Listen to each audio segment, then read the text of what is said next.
তো গাইস, তোমাদের সকলকে জানাই আমি আমার আবার নতুন একটা ভিডিওতে ওয়েলকাম। তোমরা সবাই কেমন আছো? আশা করি তোমরা সবাই ভালো আছো, আর আমি অনেক অনেক ভালো আছি। এখন কিন্তু বাজে রাত্রে 12:30, আর আমি খাওয়া দাওয়ার পরে বসে গেছি রং তুলি নিয়ে ডিজাইন করতে। সেটা হচ্ছে মাটির থালা বাটি ক্লাসে, কারণ এই প্রিপারেশনটা হচ্ছিল লাড্ডুর মুখে ভাতের। আমার ইচ্ছে ছিল লাড্ডুর মুখে ভাতে আমি এটাই গিফট করব। আর এই যে দেখো আমার হাতের অবস্থা। আজকে সকালটা ছিল লাড্ডুর মুখে ভাতের সকাল, আর আমি থালাবাটি গ্লাসে ডিজাইন করতে বসেছিলাম 4 দিন আগে। আমি ভীষণ এক্সাইটেড ছিলাম। তো যাই হোক, আমি রাত্রের মধ্যে সবটা কমপ্লিট করেছি। আর এই যে চলে এসছে আমাদের বাড়িতে আজকে বরমশাই। ওর বাড়িতে ওকে নিয়ে ধামাকা, আর ও আমার বাড়িতে এসে খেলছে।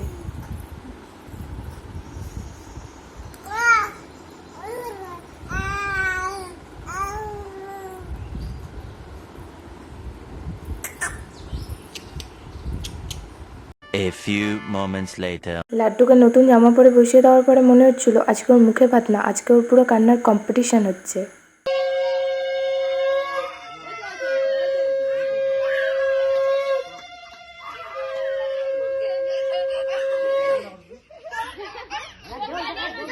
তারপরে চলছিল লাড্ডুর আশীর্বাদ পর্ব, মানে ওর মা বাবা ওকে আশীর্বাদ করছিল, আমার মাসি।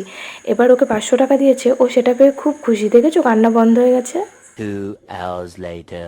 আমি কিন্তু একদমই সিম্পল একটা চুড়িদার পরে রেডি হয়েছি ইয়েলো কালারের, আর আমার পেছনে আছে রসগোল্লার মা আর আমার দিদি। আর এই যে আমাদের বড়মশাই হাফ রেডি হয়েছে। বড়মশাই বুঝতে পারছে না তার সঙ্গে কি হতে চলেছে। দাঁড়া লাড্ডু দাঁড়া, আর একটু পরেই তো শুরু হবে তোর কান্না। এখন অবধি তো মুখটা হাসি হাসি আছে। ওকে জামা প্যান্ট পরানো হচ্ছে নতুন, পুরো একদম যেন বড় লাগছে আমার গোলুমুলু হিরোটা। দেখেছো কেমন তাকাচ্ছে? আমি ওকে লাড্ডু লাড্ডু করে ডাকছি, আর যেমনি দেখেছো ওর সামনে ক্যামেরা, ব্যাস হয়ে গেছে। এই তো শুরু হচ্ছে ওর কান্নার একটা মাত্র সূত্র। ও ব্যাস, আর একটু পরেই শুরু হয়ে যাবে ওর কান্নার আবার কম্পিটিশন। বললাম না আজকে আমাদের দুষ্টু বর খুব কাঁদবে, দেখেছো রেডি হওয়ার সঙ্গে সঙ্গে। ওইদিকে রেডি হচ্ছে আমাদের পুচকি বর্মশাই, আর এদিকে রেডি হচ্ছে আমাদের পুচকি বর্মশাইয়ের থালা। আর আমার এত ভালো লাগছিল, কারণ আমার প্রিন্ট করা থালায় ভাইয়ের মুখে ভাত হচ্ছে। আমার ভীষণই ভালো লাগছিল। আর আমার থালাটা রেডি করতে আমাকে এখানে অনেকেই হেল্প করেছে। আমি এখন ঠিকঠাক জায়গায় নিয়ে গিয়ে থালাটাকে আবার ভালোভাবে সাজাবো। থালা তো সাজানো রেডি, এবার যেখানে লাড্ডু খেতে বসবে সেই জায়গায় নিয়ে গিয়ে আবার সেই জায়গাটাকে সাজাবো সুন্দরভাবে ফুল দিয়ে। আমি সকালে কিছু ফুল নিয়ে এসেছি, কালকে কিছু ফুল নিয়ে এসেছি, এসে আমি ফ্রিজে রেখে দিয়েছিলাম। আর এখানে আমি দুপুরবেলা যে ডেকোরেশনটা করেছি, লাড্ডু যেখানে খেতে বসবে, এবার বেলুনগুলো সব খুলে খুলে যাচ্ছিলো, কারণ অনেক আগে সাজানো হয়েছে। তো ফাইনালি সাজানো কমপ্লিট। আর টালা সাজানোর জন্য আমাকে অনেকেই সবাই হেল্প করেছে। আমি তো আর প্রফেশনালি ডেকোরেটেড না, তাই জন্য ঠিকঠাকভাবে সাজাতে পারিনি। যাই হোক, কেমন হয়েছে তবুও তোমরা কমেন্টে জানিও। আর লাড্ডুকে আমি আমার বানানো থালায় খেতে দিয়েছে, এটাতেও আমি অনেক খুশি। আর এইদিকে দেখো, এবার মাস্তান বসে গেছে জামা কাপড় খুলে দিয়ে, কারণ ও জামাটা পরে একদমই থাকছিল না। নতুন জামা পরলে বড়োদেরই কতটা কষ্ট হয়। আর ও দেখো এখন এতটাই খুশি, বেলুন নিয়ে খেলছে আর আস্তে আস্তে উল্টে পড়ছিল।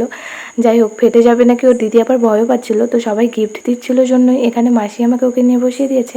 আর মাসি বাইরে সবাইকে দেখছিল, খাচ্ছিল, তাই জন্য। আর আমারও ভীষণই খিদে পেয়েছে, তবুও বাচ্চাটা ঠিকঠাক, কারণ ও কান্না করলে আমার না কোথায় একটা যেন কষ্ট হয়, মানে খারাপ লাগে যে ওর হয়তো কিছু কষ্ট হচ্ছে তাই ও কান্না করছে, বাট বলতে পারছে না। ঠিক আছে, আমি আমি তো ওর দিদি হই, ঠিক আছে, আবার খিদে পেয়েছে আমি খাবো না, তবু ও হাসুক, ও একটু থাকুক। আর এখানে এই তো সবাই বসে আড্ডা দিচ্ছে, মানে যারা যারা এসেছিলো খেতে, সব গেস্টরাও আছে। আর আমি ফাইনালি খেতে বসে গেছি। আমাদের সঙ্গে বসেছিল একটা দিদি, একটা জিজু, আর এই যে আমি আর আমার দিদি বসে গেছি। পাতায় সবেমাত্র পড়েছে ডাল, জানি না কখন সবটা পড়বে, আমার ভীষণই খিদে পেয়েছে। আর এই যে দেখো, খেয়ে দিয়ে এসে দেখছি এক ভাগনা ও হচ্ছে ফাটা বেলুনগুলো দিয়ে গোপ বানিয়েছে, সবাইকে হাসাচ্ছিল। আর আমি খাওয়ার সময় আর ক্যামেরা অন করতে পারিনি, ওই যে বললাম ভীষণ খিদে পেয়েছে, আর অনেকটা খেয়ে নিয়েছি। আর এখন সবাই মিলে আড্ডা মারছে, যার জন্য তো আয়োজন, সবাই এক হয়েছে, সে তো একদম ঘুমিয়ে পুরো গদগদ হয়ে গেছে। তাই ভিডিওটা আর বড় করছি না। তোমাদের আজকের ভিডিওটা কেমন লেগেছে অবশ্যই কমেন্টে জানিও। তোমরা লাড্ডুকে যারা যারা ভালোবাসো তারা একটা লাইক, কমেন্ট আর শেয়ার করে দিও। দেখা হচ্ছে নেক্সট কোনো ভিডিওতে লাড্ডুকে নিয়ে। বাই।